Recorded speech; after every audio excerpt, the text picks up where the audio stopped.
Chers amis, bonsoir. Devant cette assemblée œcuménique qui rassemble sympathisants et amis des principaux mouvements de notre pays, sans oublier les courants politiques indépendants ou les indépendants des courants politiques, je pourrais vous dire, mes bien chers frères et mes bien chères sœurs, pas de boogie-woogie ce soir.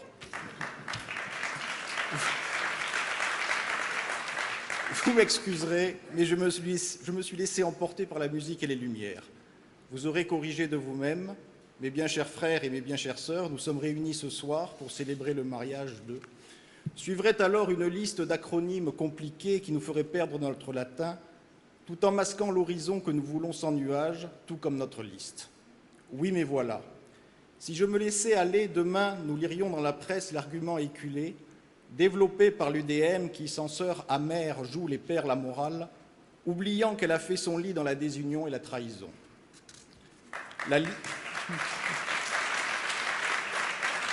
La liste d'opposition, le mariage de la carpe et du lapin, diront-ils. D'ailleurs, ils ont déjà commencé.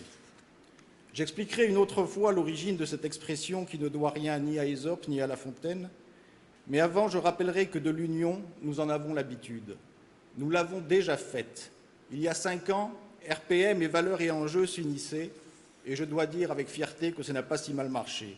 Nous avons l'expérience et nous avons la volonté. Soyez donc rassurés. Ici, point de mariage, pas de prenup, comme ils disent aux États-Unis. Contrat prématrimonial déclinant dans tous les détails, je n'irai pas plus loin, les droits et les devoirs de chacun. Contrat où l'on se marie en ayant déjà échoué, puisque le divorce au tort exclusif de son ou de sa moitié est d'ores et déjà dans les papiers. Point de mariage donc, mais une union libre. Et j'insiste sur cet adjectif, où coexisteront diversité, indépendance d'esprit, courage politique et très certainement quelques vaisselles brisées, témoignage d'une bonne scène de ménage. Mais ça, ce sont les ingrédients indispensables d'une bonne union. J'en sais quelque chose, je suis marié depuis bientôt 25 ans.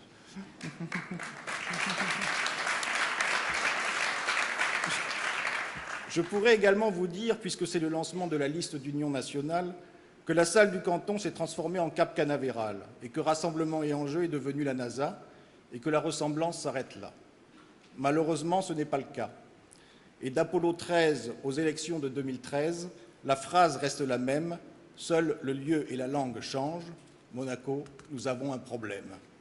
Et la checklist est loin d'être exhaustive. La crise économique est toujours là, et Monaco Télécom aussi.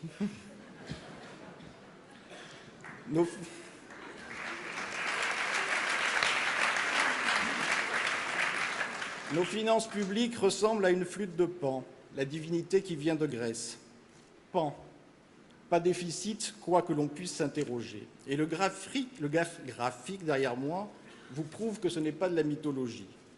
Les bénéfices se divisent et les pertes s'additionnent. La Société des bains de mer et du cercle des étrangers, ou SBM pour les intimes, prend l'eau de mer et ses exercices financiers successifs révèlent que les seuls étrangers au cercle y sont les bénéfices. Quant au Conseil national, son imposante façade tente de masquer la faiblesse d'une institution fragilisée et affaiblie. Car la majorité actuelle préfère être populaire auprès du gouvernement, a une préférence marquée pour le Conseil de l'Europe ou Strasbourg, et de certains cabinets juridiques de la capitale, en acquiesçant à chaque fois sans conscience, plutôt que de dire non quand c'est nécessaire. Monaco a un problème, nous avons des solutions. Ces dernières vous seront présentées dans notre programme et au cours des différentes rencontres que nous vous proposons dans les prochains mois. Mais je peux déjà vous dire que nous devrons prévoir une comptabilité publique et refondre les textes sur les finances publiques qui datent de 1968. Optimiser l'examen des budgets. Il ne sert à rien de poser plus de 150 questions et de bâcler l'examen des réponses en 2 réunions.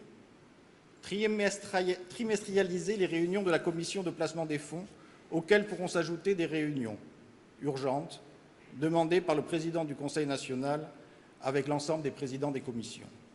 Exiger une transparence accrue sur les appels d'offres et un contrôle du Conseil national sur les offres de gré à gré dépassant un certain montant.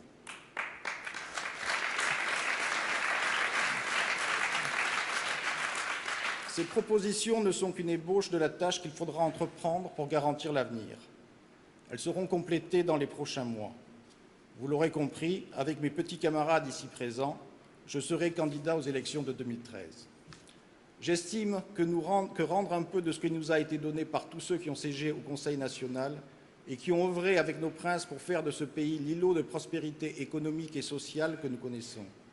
Et puis, égoïstement, je ne nous souhaite pas d'avoir à répondre un jour à cette question, que ce soit dans cette vie ou dans une autre. Qu'avez-vous fait de ce Monaco qu'on vous avait laissé si brillant? Merci et viva Monaco.